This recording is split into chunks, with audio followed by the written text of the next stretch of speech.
Hello. Okay, so good morning everyone. चलिए, आज की क्लास में we are going to start with a new chapter. ठीक है। आज की क्लास में जो भी चीज़ें मैं बताऊंगा या जो भी चीज़ें मैं पढ़ाने वाला हूँ, आप लोगों को क्या करना रहेगा, नोटिंग करना रहेगा। ठीक है। नोटबुक्स है सबके पास? चलिए, take out your notebooks. Take out your notebook.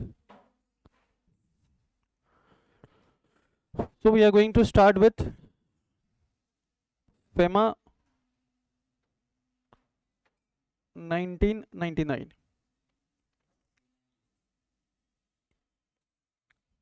ठीक है। आपके सिलेबस में इस पर्टिकुलर एक्ट का वेटेज है 10 मार्क्स। ठीक है। 10 नंबर तक का वेटेज रह सकता है, कम से कम 10 नंबर है, उससे ज़्यादा का वेटेज भी रह सकता है। और जो एग्जीक्यूटिव वाले बच्चे हैं उनके सिलेबस में वेटेज है 25 marks. But there is a difference in the portion being covered. सबसे पहले फेमा का नाम मतलब समझ लेते हैं हम लोग। It stands for foreign exchange management act.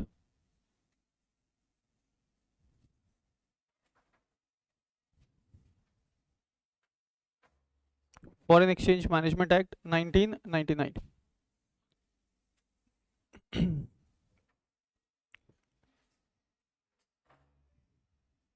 ठीक है। 10 मार्क्स का वेटेज सीए इंटर वाले बच्चों के लिए, 25 मार्क्स तक का वेटेज सीएस एग्जीक्यूटिव वाले बच्चों के लिए। ठीक है। एक चीज समझना, इंटर के सिलेबस में only an introduction is covered. ठीक है, आपको पूरा फेमा एक्ट कवर्ड नहीं है। हाउएवर एग्जीक्यूटिव में entire FEMA act is covered. That is why उनके सिलेबस में वेटेज है 25 मार्क्स का। ठीक है। तो जो इंटर वाले बच्चे हैं उनको सिर्फ इंट्रोडक्शन कवर्ड है, सिर्फ 6 सेक्शंस पढ़ने हैं उनको, सेक्शन नंबर 1 से लेकर के सेक्शन नंबर 6 तक। टोटल इस एक्ट में 49 सेक्शंस है। कितने सेक्शंस है? एग्जीक्यूटिव वालों के लिए सारे 49 sections will be applicable. Inter वालों के लिए सेक्शन नंबर 1 से लेकर के section number 6 will be applicable. CA के सिलेबस में फेमा पहले सीए फाइनल लेवल पे हुआ करता था। सीए फाइनल लेवल पे the entire FEMA act was being covered, but final में अब लॉ का पेपर रेगुलराइज रहा नहीं, तो फाइनल से उठा करके इसको इंटर में डाला गया। हाउएवर ड्रॉबैक ये है कि पूरा फेमा एक्ट नहीं दिया गया है आपको, only an introductory part is given and that too for 10 marks. तो मैं बोलता हूँ कि ये जो 10 नंबर है, ये 10 नंबर ऐसे हैं कि आप 10 में से 10 स्कोर कर सकते हैं। ठीक है। ये पोर्शन ऐसा है कि आप इसमें 10 में से 10 स्कोर कर सकते हैं। इंटर के सिलेबस में अगर अपन बात करें तो FEMA act is there 10 marks के लिए, LLP act is there 10 marks के लिए, फिर एक चैप्टर और है आपको फॉरेन कंपनी करके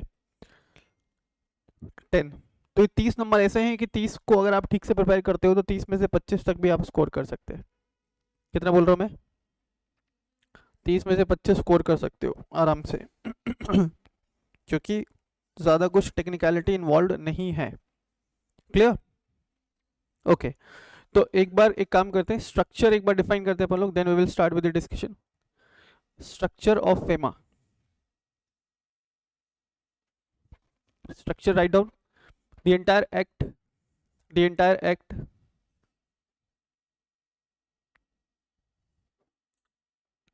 the entire act is divided into 7 chapters and 49 sections. The entire act is divided into 7 chapters and 49 sections.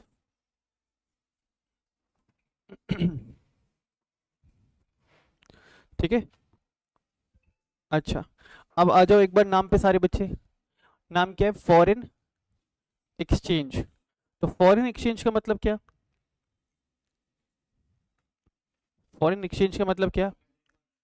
देखो, फॉर द टाइम बिंग, सिर्फ आज की क्लास के लिए, जब तक फॉरेन एक्सचेंज का definition as per the law हम लोग नहीं डिस्कस कर लेते, as per the FEMA act हम लोग डिस्कस करने नहीं कर लेते, तब तक फॉरेन एक्सचेंज का मतलब होगा, हम लोग प्रिज्यूम करके चलेंगे फॉरेन एक्सचेंज का मतलब फॉरेन करेंसी।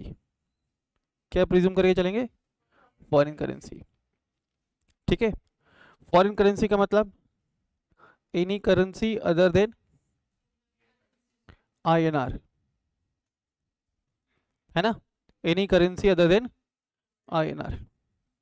ठीक है, तो अभी इस एक्ट को हम लोग, इसका नाम इस तरीके से भी डिफाइन कर सकते हैं, फॉरेन करेंसी मैनेजमेंट। क्या बोल सकते हैं? Foreign currency management act 1999।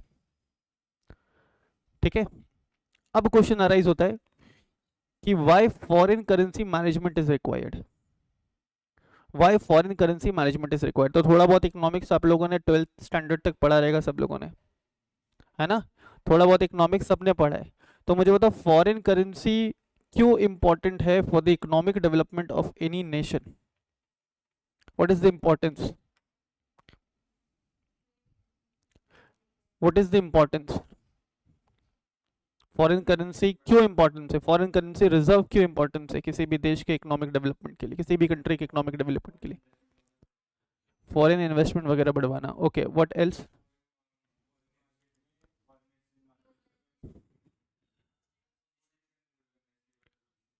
Foreign market में स्टेबल पोजीशन होल्ड करना। Okay, what else? Why foreign currency management is of much importance है? देखो एक चीज समझना, in we are in 2025 and India is still a developing nation, है ना। तुम लोगों ने बचपन से जब पढ़ना स्टार्ट किया होगा ना, तब से यही सुना देगा, India is a developing nation. आज भी इंडिया क्या है? Developing nation. तो डेवलपिंग नेशन में एक कॉमन कैरेक्टरिस्टिक्स ये होता है, कॉमन फीचर ये होता है कि उनका जो इम्पोर्टेशन होता है, इम्पोर्टेशन कहीं ज़्यादा होता है एज कंपेयर टू एक्सपोर्टेशन। क्या सुनो? इम्पोर्ट्स बहुत ज़्यादा होता है एज कंपेयर टू एक्सपोर्ट।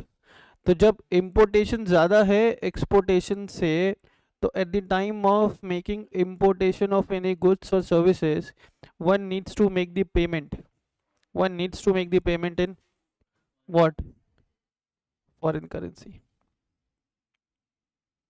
ठीक है, तो जैसा कि सर ने बोला कि हमारे देश का एक common feature as a country is still a developing nation, तो one of the common feature is importation is on a higher side as compared to the exportation। तो as the importation is on a higher side, तो हमको किसकी जरूरत पड़ेगी? In order to make the payment for all the international transactions, for all the importation, we need to make the payment in foreign currency। ठीक है, अब बताओ foreign currency में हमको पेमेंट करना है, तो फॉरेन करेंसी में पेमेंट करने के दो तरीके हो सकते हैं। या तो हम ग्लोबल मार्केट से जाकर के फॉरेन करेंसी परचेज करें। क्या करें? Foreign currency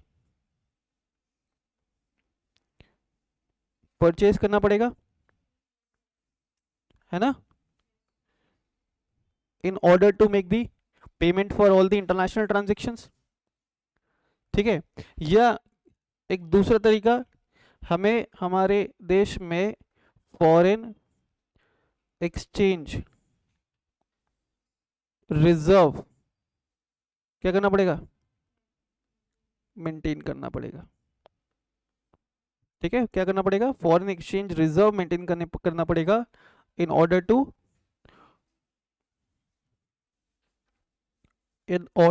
to make the payments. तुम लोगों ने सिक्योरिटीज मार्केट का नाम सुना है? सिक्योरिटीज मार्केट में क्या होता है? सिक्योरिटीज मार्केट में क्या होता है? सिक्योरिटीज मार्केट के लिए आपने सुना, it is a place where securities are being traded. Traded में दोनों चीजें आ गई, बॉट हो गया एज वेल एज सोल्ड हो गया। ठीक है, being bought and sold. Similarly foreign currency के लिए भी अलग से मार्केट ऑपरेट करता है, कॉल्ड फॉरेक्स मार्केट। ठीक है, तो अगर हमारे पास एडिक्वेट या sufficient amount of foreign currency reserve नहीं रहेगा, तो उस केस में क्या करना पड़ेगा? In order to make the any payment in foreign currency, हमें क्या करना पड़ेगा? फॉरेन करेंसी खरीदना पड़ेगा। कहाँ से? कहाँ से खरीदना पड़ेगा? फॉरेक्स मार्केट से खरीदना पड़ेगा। ठीक है। तो फॉरेक्स मार्केट से फॉरेन करेंसी खरीदेंगे तो उसमें क्या बुराई है सर? अगर हम ज़्यादा से ज़्यादा, समझो, फॉरेन करेंसी खरीद करके पेमेंट कर रहे हैं, व्हाट विल हैपन? ज़्यादा से ज़्यादा फॉरेन करेंसी खरीद के अगर हम लोग पेमेंट कर रहे हैं ना, तो जो हमारा वैल्यू ऑफ आईएनआर है, value of INR will decline. ठीक है। तो जब आईएनआर का वैल्यू गिरेगा, क्या होगा? देखो, ज़्यादा से ज़्यादा फॉरेन करेंसी हम लोग खरीद रहे हैं और उसके अगेंस्ट क्या पे कर रहे हैं? आईएनआर पे कर रहे हैं। तो what will happen? Foreign currency का डिमांड तो मुझे नहीं लगता कि ज़्यादा बढ़ेगा। और जो फॉरेन करेंसी का डिमांड बढ़ेगा, हम किसके बदले खरीद रहे हो करेंसी? आईएनआर के बदले खरीद रहे हैं। तो आईएनआर का वैल्यू विल डिक्रीज, आईएनआर का वैल्यू विल डिक्रीज। तो आईएनआर का जो वैल्यू डिक्रीज होगा, तो what will happen? Importation will be more expensive. ठीक है, importation will be more expensive. और इंडिया जैसी कंट्री का बिना इंपोर्टेशन के काम चल ही नहीं सकता है। आज के टाइम में जितने भी फॉरेन करेंसी ट्रांजेक्शन होते हैं, इंटरनेशनल ट्रांजेक्शन होते हैं, उन सभी केसेस में पेमेंट्स के लिए जो स्टैंडर्ड पैरामीटर है वो है यूएस डॉलर्स। सुना ये? मान लो ये दो पार्टी है, एक बैठा है कनाडा में, एक बैठा है ऑस्ट्रेलिया में। एक कनाडा में बैठा है और एक ऑस्ट्रेलिया में बैठा है, दोनों आपस में ट्रांजेक्शन कर रहे हैं, यूएस डॉलर में करेगा ट्रांजेक्शन। एक चाइना बैठा है, एक कनाडा बैठा है, दोनों ट्रांजेक्शन कर रहे हैं यूएस डॉलर में, they are entering into the transactions. Why?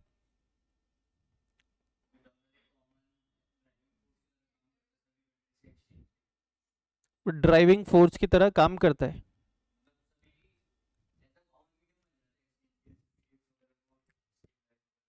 नहीं, ऐसा कुछ नहीं है।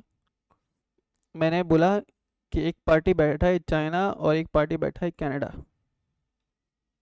दे are entering into a transaction. उस ट्रांजेक्शन का एक रिक्वायरमेंट हो सकता है to make the payment in US dollars, क्योंकि यूएस डॉलर्स में, यूएस डॉलर को माना जाता है, या यूएस को माना जाता है मोस्ट स्टेबल इकोनॉमी। क्या माना जाता है? Most stable economy in the world. तो as it is the most stable economy in the world, US dollar का जो प्राइस में जो फ्लक्चुएशंस होगा ना, वो बहुत कम होगा। यूएस डॉलर में जो प्राइस फ्लक्चुएशन होगा वो बहुत कम होगा। और प्राइस फ्लक्चुएशन अगर कम होगा तो यहाँ पे जो फॉरेन एक्सचेंज रिस्क है, फॉरेन एक्सचेंज रिस्क समझते हो आप लोग? Foreign exchange risk will be on what? Lower side. ठीक है। अब फॉरेन एक्सचेंज रिस्क क्या होता है तो समझिए। अभी आप लोग गूगल करिए, मुझे बताओ एक US dollar equals to how many INR? Check करके बताओ तो। 85 या 86 का? 85.93। तो 1 US dollar is equal to, ये हाईएस्ट है अभी टिल डेट, 85 रुपीज़ 0.95 पैसे। इसका क्या मतलब है? $1 खरीदने के लिए 85 रुपीज़ 95 पैसा देना पड़ेगा। ठीक है। तुम्हारा करेंसी स्ट्रांग है या वीक है यूएस डॉलर के सामने? बहुत वीक है। समझ में आ रहा है क्या? अब देखो, आज का डेट है, व्हाट इज द डेट? 15 जुलाई। तो मान लो कि 15 जुलाई को एक एंटिटी, रिलायंस इंडस्ट्रीज लिमिटेड, ठीक है, इसने एक ट्रांजेक्शन किया with a party located in Canada for purchase of machineries and equipments, for purchase of machinery and equipments.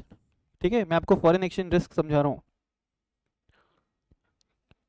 इसके अगेंस्ट जो ट्रांजेक्शन के अगेंस्ट जो पेमेंट करना है रिलायंस को, वो पेमेंट करना है इनको 1,50,000 यूएस डॉलर का पेमेंट करना है। लेट से कितने का पेमेंट करना है?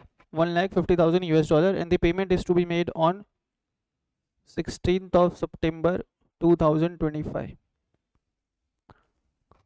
ठीक है, ट्रांजेक्शन कब हुआ? 15 जुलाई 2025। उस ट्रांजेक्शन के तहत पेमेंट कब करना है? 16th of September 2025। 16th of September 2025। Clear है? अब आज के डेट में अगर मैं देखूं तो $1 का भाव कितना है? 85.895। तो इसको मैं मल्टीप्लाई कर दूं, INR में इतना पेमेंट करना पड़ेगा। कितना आ रहा है वो?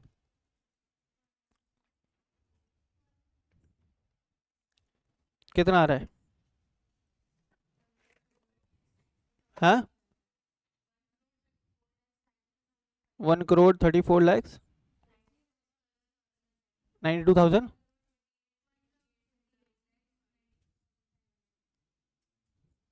1,28,92,500। ठीक है, इतने रुपए का पेमेंट करना है। कब तक करना है पेमेंट? 16 सितंबर तक।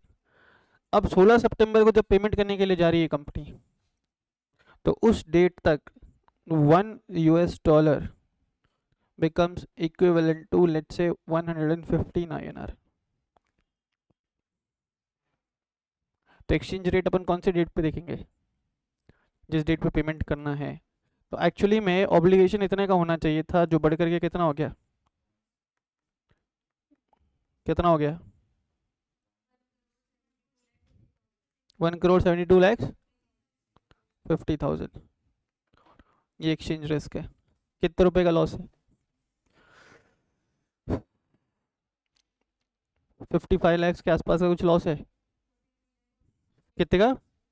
43,57,500। ये 43,57,500 रुपए का लॉस हो गया कंपनी को, only because of exchange rate fluctuations. ठीक है, ये लॉस कब हुआ कंपनी को मालूम है? जब इसको वो करेंसी खरीदना पड़ा फॉरेक्स मार्केट से। फॉरेक्स मार्केट से क्यों खरीदना पड़ा? फॉरेक्स मार्केट से इसलिए खरीदना पड़ रहा है या इसलिए खरीदना पड़ सकता है क्योंकि हमारे देश के पास sufficient foreign exchange reserve is not available. In case अगर हमारे देश के पास फॉरेन एक्सचेंज रिजर्व अवेलेबल है, फॉरेन एक्सचेंज रिजर्व की अवेलेबिलिटी है, we need not to go to the forex market.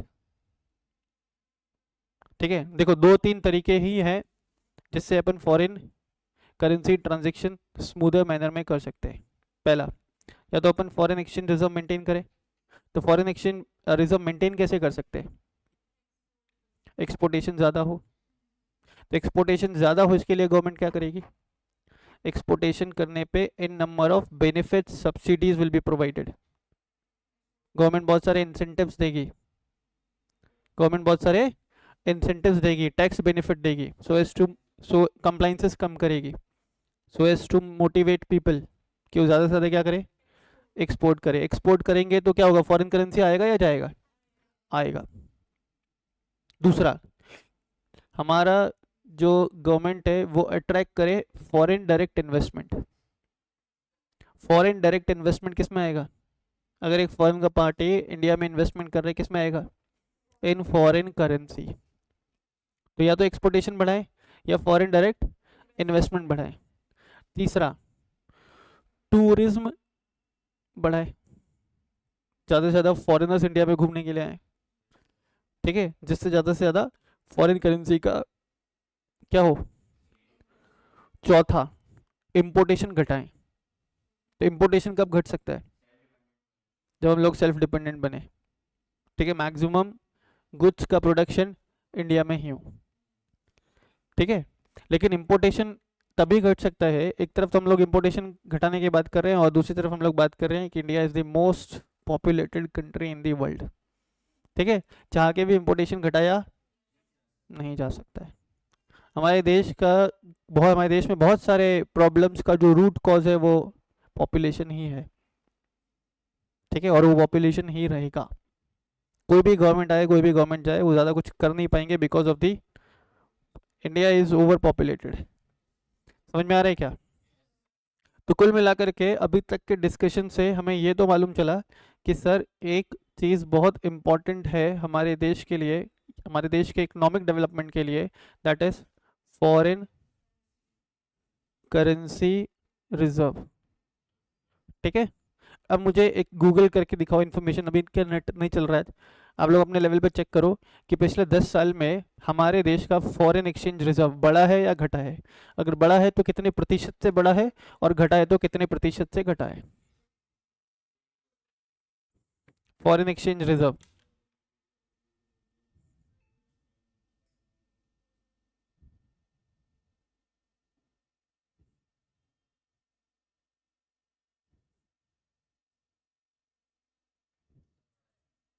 बढ़ा है कितने परसेंटेज से?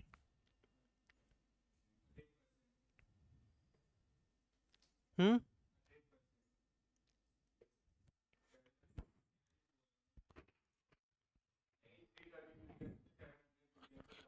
फॉरेन फॉरेक्स रिजर्व में इंडिया जो है शायद 4th पोजीशन पे है, as far as I know. हाँ, फॉरेक्स रिजर्व में आज की डेट में सबसे फर्स्ट नंबर पे है China, then it is Japan, and then Switzerland, और स्विट्जरलैंड के बाद है India. India has the world's 4th largest reserve on June 4 2021, reserves exceeded 600 billion US dollar for the first time, and they became the 5th after the New Zealand to do so. So during the last 10 or 15 years or so, our foreign exchange reserve has increased. ठीक है, अभी मैं बोल रहा हूँ कि foreign exchange reserve increase हुआ है, मेन कारण क्या हो सकते हैं?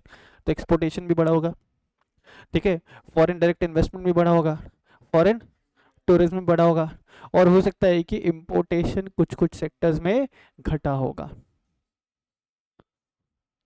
मेरी बात समझ में आ रहा है क्या? तो कहीं ना कहीं मैं एक चीज को कोरिलेट कर सकता हूँ, फॉरेन एक्सचेंज रिजर्व या forex reserve is directly correlated with the economic stability of any economy. मैं कहने क्या बोला, एक लाइन ध्यान दीजिएगा यहाँ पे, forex reserve of any economy और of any country is directly proportional to the economic stability. Economic stability बोल लूँ, इकोनॉमिक डेवलपमेंट बोल लूँ, इज इट क्लियर? तो जब ये इतना इम्पॉर्टेंट एस्पेक्ट है तो इसके लिए कानून की ज़रूरत है, और इसके लिए जो कानून बनाया गया that is foreign exchange management act. ठीक है, अब यहाँ पे एक और सवाल आना चाहिए अपने दिमाग के अंदर कि सर जब ये इतना इंपॉर्टेंट एस्पेक्ट है तो क्या गवर्नमेंट को इसका इंपॉर्टेंस 1999 में जाकर के रियलाइज हुआ? Answer is no. ठीक है, फॉरेन एक्सचेंज मैनेजमेंट एक्ट से पहले फॉरेन एक्सचेंज रिजर्व या फॉरेन एक्सचेंज को मेंटेन करने के लिए इंडिया में एक और लॉ था, कंट्रोल करने के लिए एक और लॉ था, दैट इज फेरा 1974। ठीक है, फेरा 1974। तो फेमा ने रिप्लेस किया फेरा को, फेमा हैज रिप्लेस्ड फेरा। ठीक है, तो फेरा stands for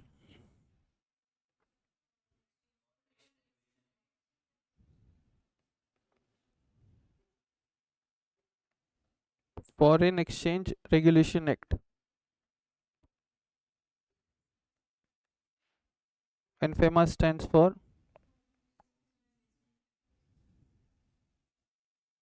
Foreign Exchange management act. ठीक है, अब दोनों में डिफरेंस पहले अपन को जानना पड़ेगा, तभी अपन को पता चलेगा that why this act was replaced.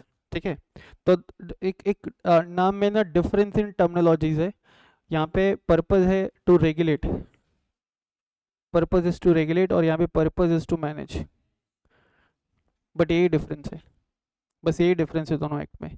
एक एक्ट का पर्पस था रेगुलेशन ऑफ फॉरेन एक्सचेंज और दूसरे का पर्पस था मैनेजमेंट ऑफ फॉरेन एक्सचेंज। ठीक है, अब समझना, किसी भी काम को करने के दो तरीके हो सकते हैं।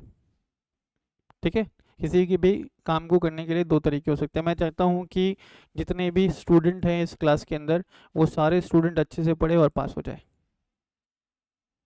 सारे स्टूडेंट अच्छे से पढ़े और पास हो जाए।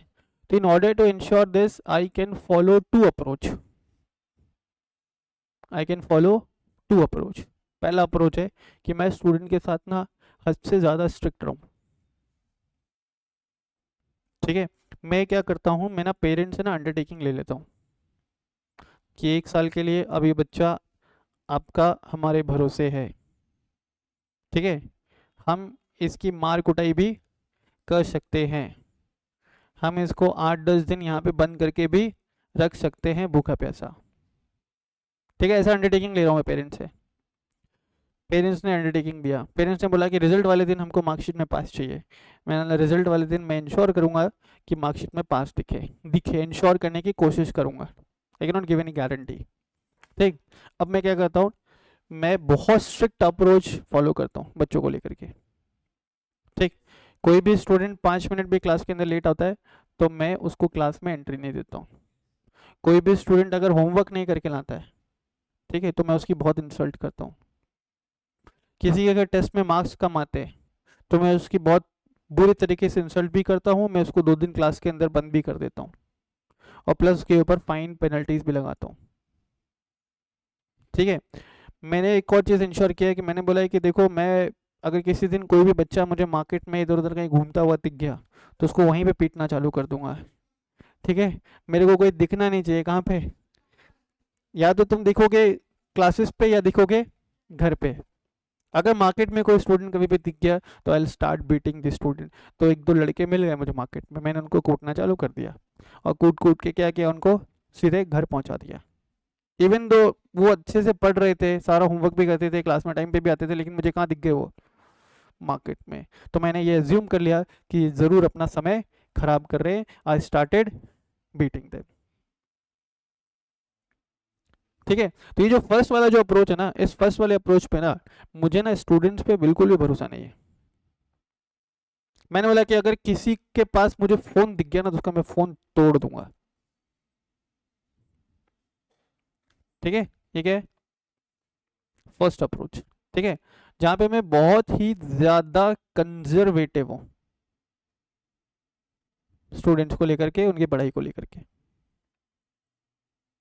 आई am very much conservative, although my intentions are not wrong, although my intention is to make sure that the student should get clear with the exams. ठीक, अब दूसरा अप्रोच देखो, कोई अंडरटेकिंग नहीं लिया मैंने पेरेंट्स से। ठीक है, बच्चे क्लास के अंदर आ रहे हैं लेट, मैं उसको अलाउ कर देता हूँ, होमवर्क नहीं करता है मैं उसको फिर भी अलाउ कर देता हूँ, मार्केट में दिखता है तो भी मैं उसको कुछ भी नहीं बोलता हूँ, फ़ोन भी चलाने देता हूँ। मैं बोलता हूँ कि भाई तू कुछ भी कर, बस ये इंश्योर करना है कि एग्जाम में पास हो जाए। ठीक है, मेरी क्लासेस ठीक से अटेंड कर ले, टेस्टिंग प्रॉपर कर ले और घर पे जाके ठीक से पढ़ ले, उसके अलावा तेरे को जो करना है कर। मैंने ना बस तू पढ़ाई के नाम पे ना 6 घंटे क्लास हो गए और 3-4 घंटे का सेल्फ स्टडी हो गया, उसके बाद तेरे को जो करना है तू कर।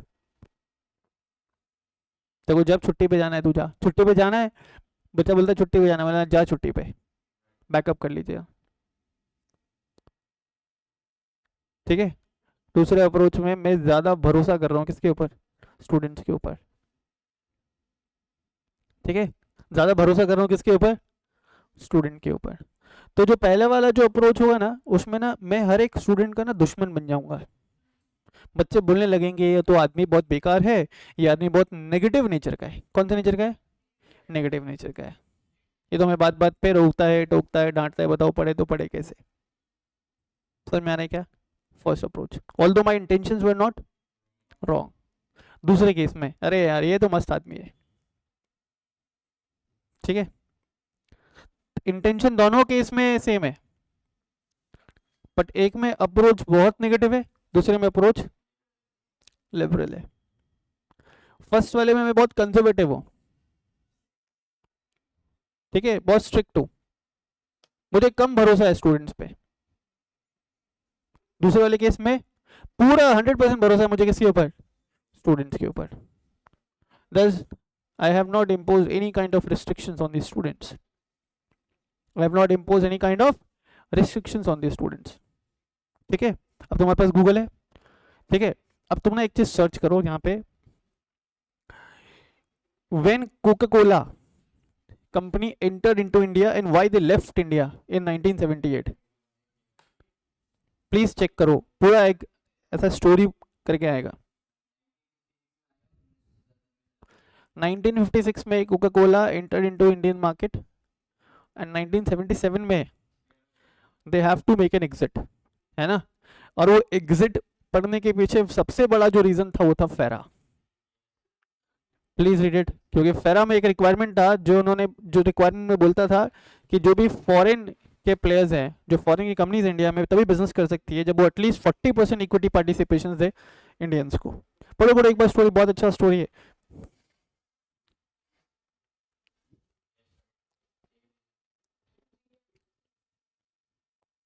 री एंट्री किया था फिर 88 89 से कुछ में, 1993 में जब, हाँ, आफ्टर एलपीजी.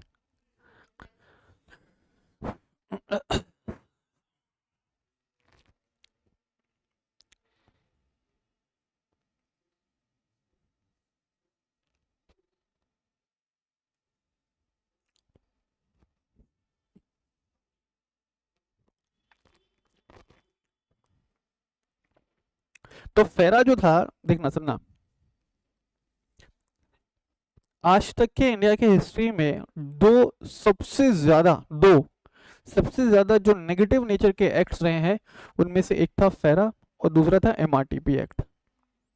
दो एक्ट का मैं नाम बता रहा हूँ, पहला है फेरा 1974 एंड दूसरा है एमआरटीपी एक्ट 1969. उनका the language was immensely negative. फेरा के अंदर आप फॉरेन करेंसी विड्रॉ कर ही नहीं सकते अनलेस अदरवाइज परमिटेड.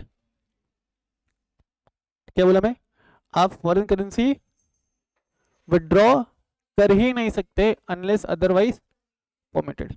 इसका मतलब that foreign currency transactions are not allowed. Foreign currency transactions were not allowed unless otherwise permitted. FEMA में बोला all foreign currency transactions are allowed unless otherwise prohibited.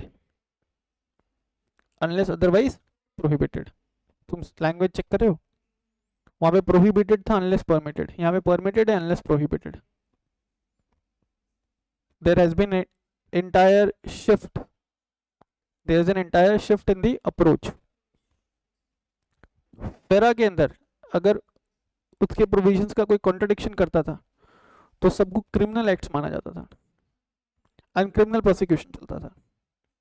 जबकि FEMA के अंदर जो भी कॉन्ट्रवेंशन है वो सिविल नेचर के माने जाते हैं. Is it clear. फेरा के अंदर मेंस रिया प्रिज्यूम किया जाता था. मतलब अगर आपसे गलती से भी कोई डिफॉल्ट हुआ ना तो ऐसा मान लिया जाएगा कि आपने वो डिफॉल्ट इंटेंशनली किया है. Mens rea was presumed. FEMA के अंदर, ठीक है, mens rea is to be proved. Mens rea is to be proved. FERA made it very difficult for the foreign investors, for the foreign companies to do business in India. और फेरा के वजह से मैंने अभी जैसे कोका कोला के example, बहुत सारे कंपनीज है जो अर्ली 80s में they made an exit from the India because it was too difficult for them to do business. देखो नॉर्मली क्या होता है, फॉरेन कंपनी जो इंडिया में बिजनेस यूनिट लगाती है, what is their purpose, India में आकर के बिजनेस करेंगे, ठीक है, बिजनेस करके प्रॉफिट कमाएंगे, प्रॉफिट कमा करके यहाँ की गवर्नमेंट को टैक्स देगी, टैक्स देने के बाद जो पैसा बचेगा वो उसकी कंट्री में लेकर के जाएगी ना. तो जब उसकी कंट्री में लेकर के जाएगी, क्या वो आईएनआर लेकर के जाएगी, नहीं, आईएनआर चलेगा उसकी कंट्री में नहीं. तो क्या करेगा वो, अपने कंट्रीज में उसके कंट्री का करेंसी एक्सचेंज करके लेकर के जाएगी. तो जब उसके कंट्री में वो जा रहा है एक्सचेंज करके ठीक है, एक्सचेंज करके करेंसी, तो हमारा फॉरेन करेंसी रिजर्व बढ़ेगा या घटेगा? कम होगा। मेरी बात समझ में आ रही है क्या? As a result of which so many restrictions were imposed. So many restrictions were imposed on foreign companies, foreign investors. कौन से एक्ट के अंदर? फेरा के अंदर। तो जब तुम फॉरेन इन्वेस्टर्स या फॉरेन कंपनीज के ऊपर रिस्ट्रिक्शंस लगाओगे दुनिया भर के, तो whether they will come and do their business? नहीं, तो उससे अगर वो बिजनेस ही नहीं करेगा यहाँ पे आकर के, तो इसका मतलब कि फॉरेन इन्वेस्टमेंट नहीं आएगा। तो एक तरीके से आप रोक नहीं रहे हो रास्ता फॉरेन करेंसी आने का। ये सुनो, तो फिर फॉरेन एक्सचेंज रिजर्व कैसे बढ़ेगा? फिर इंडिया ने, आप लोगों ने पढ़ा रहेगा कि 1991 में India has adopted new economic policy. तो एक तरफ जब अपन बात कर रहे हैं लिबरलाइजेशन, ग्लोबलाइजेशन, प्राइवेटाइजेशन की, तो वहां पे अपन रिस्ट्रिक्शंस तो लगा ही नहीं सकते, स्पेशली फॉरेन इन्वेस्टर्स के ऊपर या फॉरेन कंपनीज के ऊपर, अगर हम लोगों ने एलपीजी अडॉप्ट कर लिया तो। ठीक है, as per liberalisation policy it was presuppose that the entire market, the entire global market is the same place, ऐसा कुछ कॉन्सेप्ट था। तो अगर इंटायर ग्लोबल मार्केट को अगर आप सेम प्लेस ट्रीट कर रहे हो, तो आप कोई भी डिफरेंशिएटिंग जो है पॉलिसीज नहीं बना सकते। किसके लिए? यहाँ के प्लेस के लिए और फॉरेन प्लेस के लिए। मेरी बात समझ में आ रही है क्या? दैट इज वाई फेरा was being replaced by FEMA. FEMA बहुत लिबरल है। फेमा में सारे फॉरेन करेंसी ट्रांजेक्शन अलाउड है अनलेस अदरवाइज प्रोहिबिटेड। फेमा में कोई भी ऑफेंसेस क्रिमिनल नेचर का ऑफेंस ट्रीट नहीं किया जाएगा, सारे सिविल ऑफेंसेस है। ठीक है, दस फेमा के अंदर ज्यादा रिलायबिलिटी या ज्यादा रिलायंस प्लेस किया गया किसके ऊपर? एसईसी के ऊपर। एसईसी कौन है यहाँ पे? जो फॉरेन करेंसी ट्रांजेक्शन्स कर रहा है। एसईसी का मतलब क्या है यहाँ पे? जो फॉरेन करेंसी ट्रांजेक्शन्स कर रहा है। और एक थंब रूल, आप ऐसा कोई भी ट्रांजेक्शन करिए जिस ट्रांजेक्शन के थ्रू या तो फॉरेन करेंसी इंडिया में आ रहा है या फॉरेन करेंसी इंडिया के बाहर जा रहा है, उन सभी ट्रांजेक्शन्स के ऊपर FEMA act will be applicable. Any transaction through which या by which foreign currency is either coming into India or going out of India, ये तो फॉरेन करेंसी का इनफ्लो हो रहा है या आउटफ्लो हो रहा है, तो उन सभी ट्रांजेक्शन्स को रेगुलेट करेगा ये act, so called FEMA. Is it clear? I hope यहाँ तक की कहानी आप सबको अच्छे से समझ में आई होगी। जो जो भी चीज़ें आपको समझ में आई है ना, आप अपने नोटबुक के अंदर लिखिए। I am giving you 10 minutes। जो जो भी डिस्कशन मैंने अभी तक किया है, जो जो भी चीज़ें आपको समझ में आई है, please right it down in your own language. लिखेंगे?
यस, चलो अब ना दो चीज़ें और लिखो।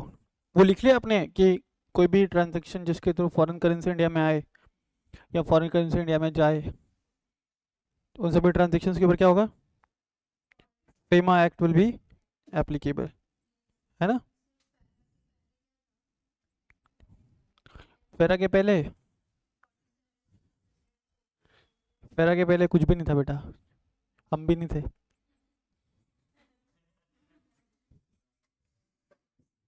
ठीक है, फेरा के टाइम से तो हूँ मैं, फेरा के टाइम से हूँ मैं। हम्म, निकाल लो। 51 ही हो रहा है, तो बस ऐसे ही है, मेंटेन्ड है, मेंटेन्ड।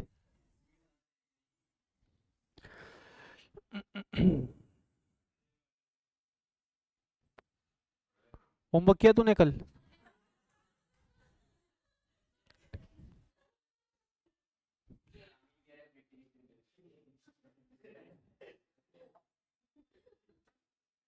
ठीक है, थोड़ा बहुत मैं एक और भी चीजें लिखवाता हूँ, लिखना एक बार। Forex reserve,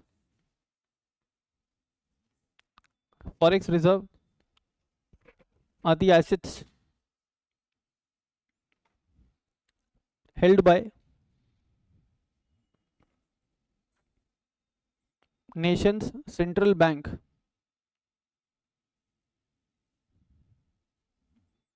or monetary authority.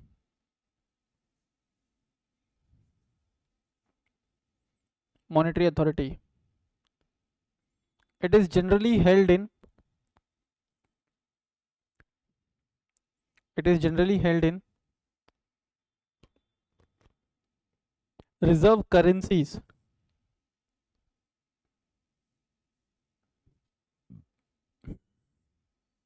usually the US dollar, usually the US dollar के फॉर्म में होगा, and to a lesser degree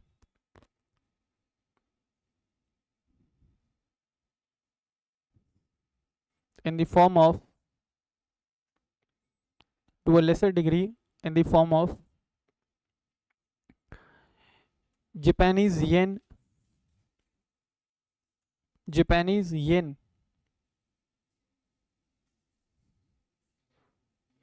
yen, YEN, Japan का करेंसी येन है ना। नेक्स्ट कॉमा यूरोज,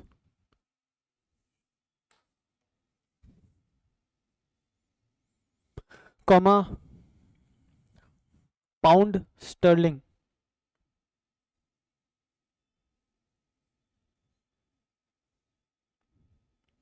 ठीक है, it is used, it is used to back its liabilities,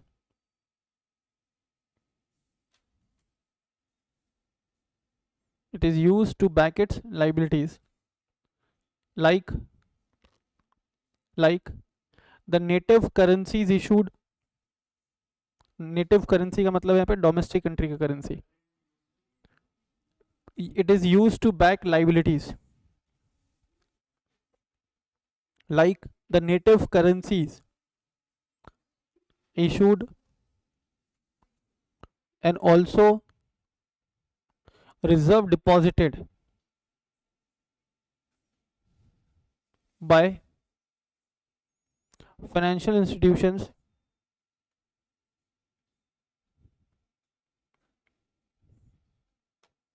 or the government, financial institutions or the government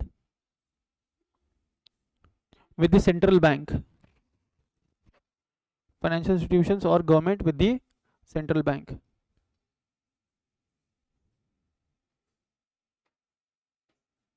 ठीक है, अब एक छोटा सा पैराग्राफ और लिख लो। Objective behind holding forex reserves, objective behind holding forex reserve.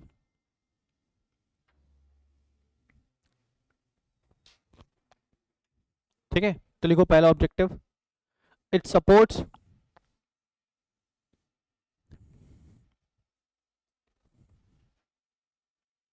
and maintain, it supports and maintain confidence, it supports and maintain confidence in the policies for monetary, in the policies for monetary and exchange rate management.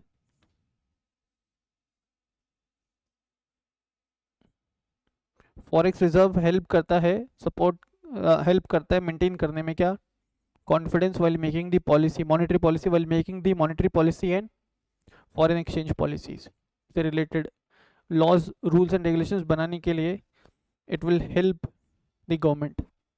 ठीक है, next write down, it provides, it provides the capacity,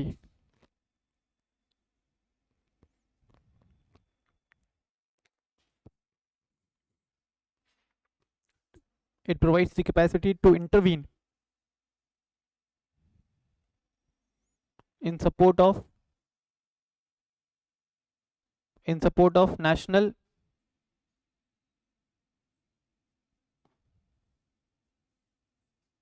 in support of national और union currency.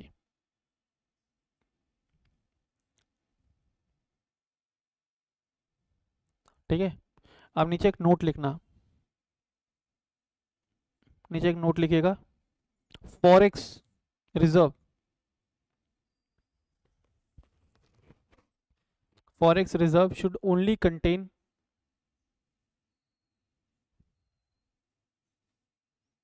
Forex reserve should only contain foreign bank notes,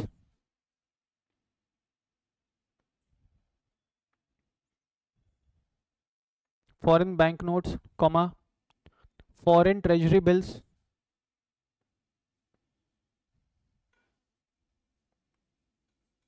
and foreign bank deposits,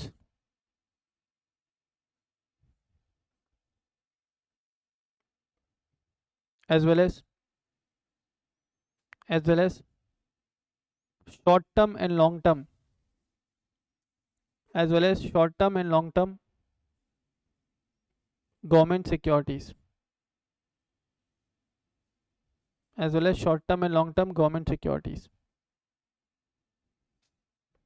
ठीक है, तो ये था एक brief introduction.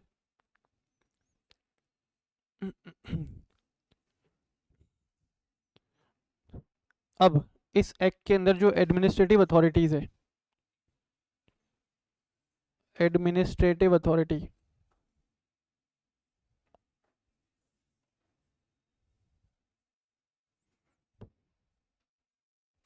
administrative authorities are RBI along with central government। RBI for the purpose of this act can make regulations,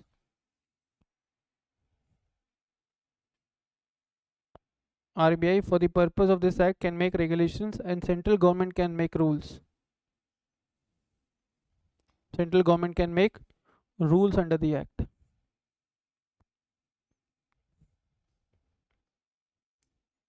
total कितने chapters हैं, तो कितने सेक्शंस हैं, 49। किसको रिप्लेस किया, ठीक है, फेरा को। फेरा कब आया था,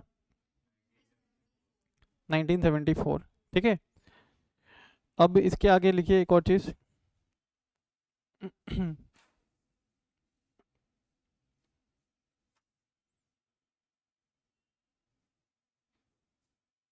वो लिख लिया तुम लोगों ने कि कोई भी ट्रांजेक्शन जिसके थ्रू फॉरेन करेंसी इंडिया में आ रहा है या जिसके थ्रू फॉरेन करेंसी इंडिया से जा रहा है, उन सभी ट्रांजेक्शन्स के ऊपर FEMA act will be applicable.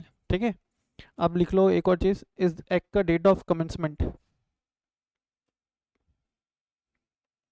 Date of commencement,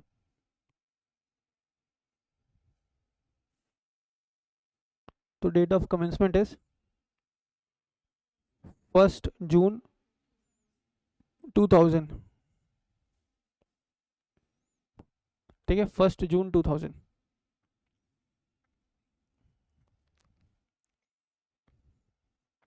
ठीक है, अब लिख लोगे objectives of this act, objectives of this act. तो मेनली दो ऑब्जेक्टिव्स कवर करता है, लिखो टू फैसिलिटेट, नहीं ऐसा लिखना, to consolidate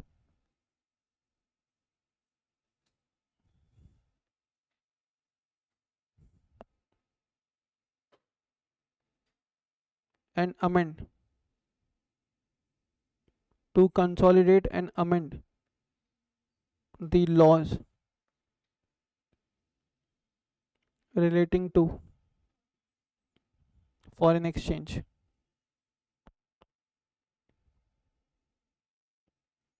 to consolidate and amend the laws relating to foreign exchange। दूसरा लिखो to facilitate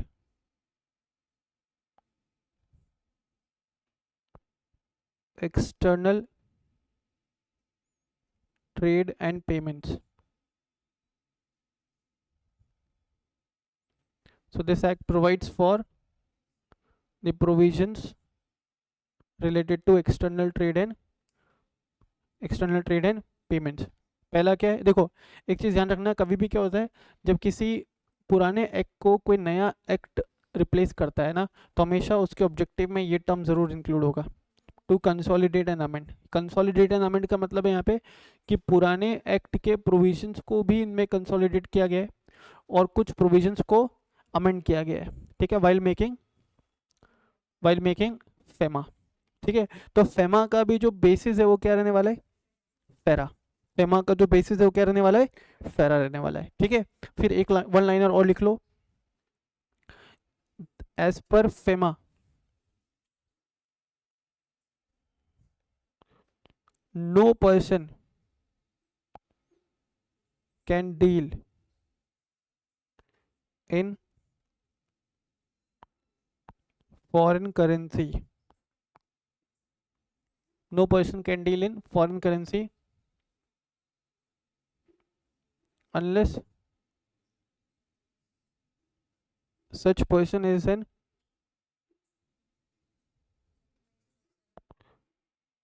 authorized person।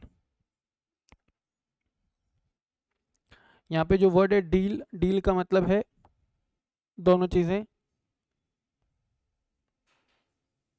Buying as well as selling. कोई भी पर्सन बाय नहीं कर सकता या सेल नहीं कर सकता, ठीक है, foreign currency unless such person is an. तो फॉरेन करेंसी बाय करना है तो पावर किसके पास है, ऑथराइज्ड पर्सन के पास। फॉरेन करेंसी सेल करना है, पावर किसके पास है, ऑथराइज्ड पर्सन के पास। ठीक है, ऑथराइज्ड पर्सन कौन होता है, तो यहाँ पे लिखो ऑथराइज्ड पर्सन का मतलब authorised dealer, it means authorised dealer. Authorised dealer कौन होते हैं, तो ऑथराइज्ड डीलर एज वो सारे person who are authorised, any person who is authorised by RBI, authorized by RBI to deal in foreign currency or authorized by the RBI to deal in foreign currency। ठीक है, ये हो गया आपका authorised person. दूसरा है banks को authorise कर सकता है आरबीआई, फाइनेंशियल इंस्टीट्यूशंस को आरबीआई कर सकता है ऑथराइज। और एक होता है मनी एक्सचेंजिंग यूनिट्स, नाम सुना है, एयरपोर्ट्स वगैरह पे अगर आप गए तो हर एयरपोर्ट पे रहता है money exchanging units. Western union money transfer is one of the example. Only they can deal in foreign currency, only they can deal in foreign currency का मतलब है कि फॉरेन करेंसी ट्रांजेक्शन्स इनके थ्रू ही हो सकता है, फॉरेन करेंसी ट्रांजेक्शन्स इनके through ही हो सकता है। अब सवाल उठता है ऐसा क्यों, अगर इंडिया में किसी को फॉरेन करेंसी ट्रांजेक्शन करना है तो they can enter into the transaction, चाहे खरीदना है चाहे बेचना है। बेचेंगे तो किसको बेचेंगे, ऑथराइज्ड पर्सन को। खरीदेंगे तो किससे खरीदेंगे? ऑथराइज पर्सन से। सवाल उठता है ऐसा क्यों?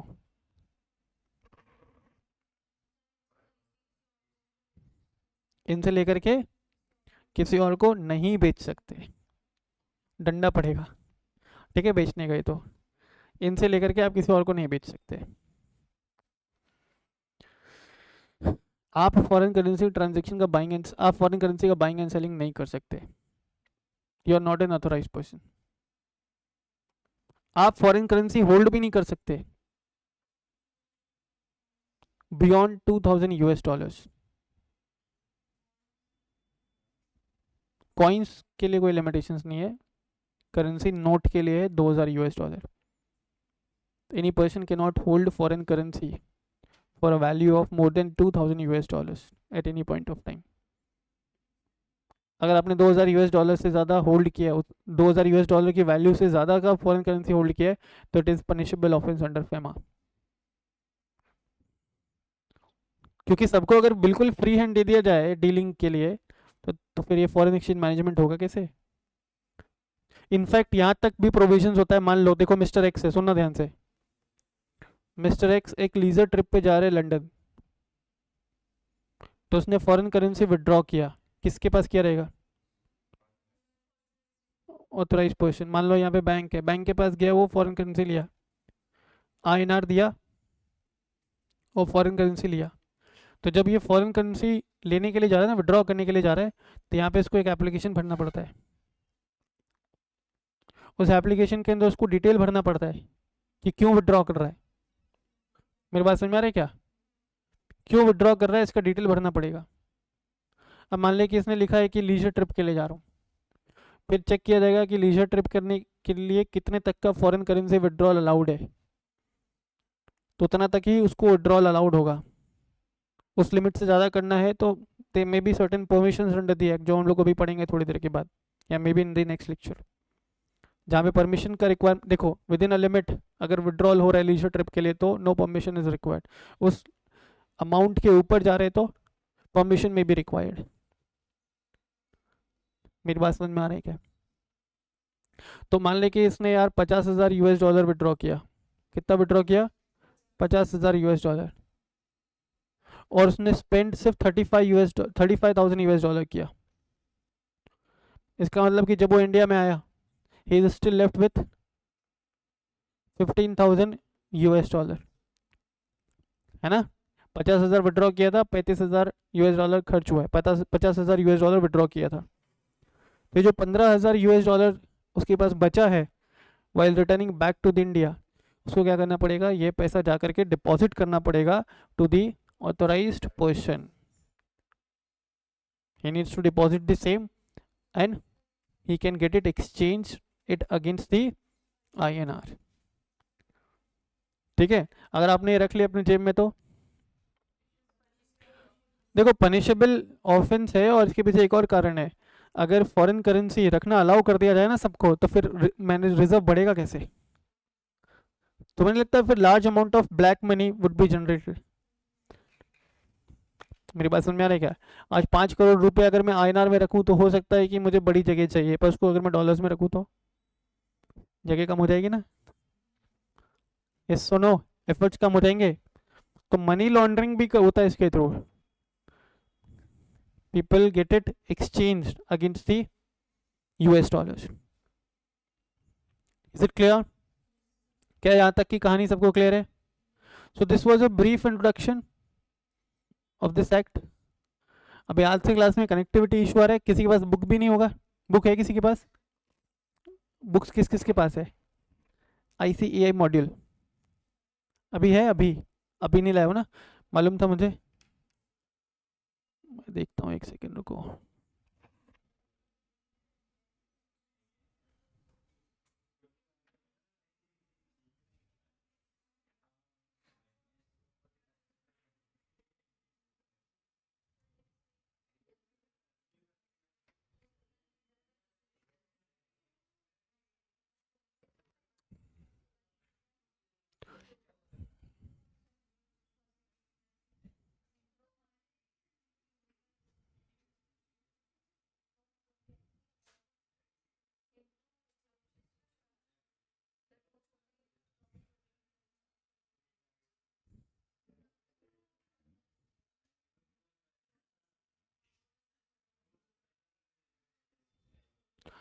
तो देखो इसके आगे की कहानी होगी नेक्स्ट क्लास में, क्योंकि नोट्स की अवेलेबिलिटी नहीं है ड्यू टू कनेक्टिविटी इश्यूज। ठीक है, तो आज की क्लास आपकी यहीं तक।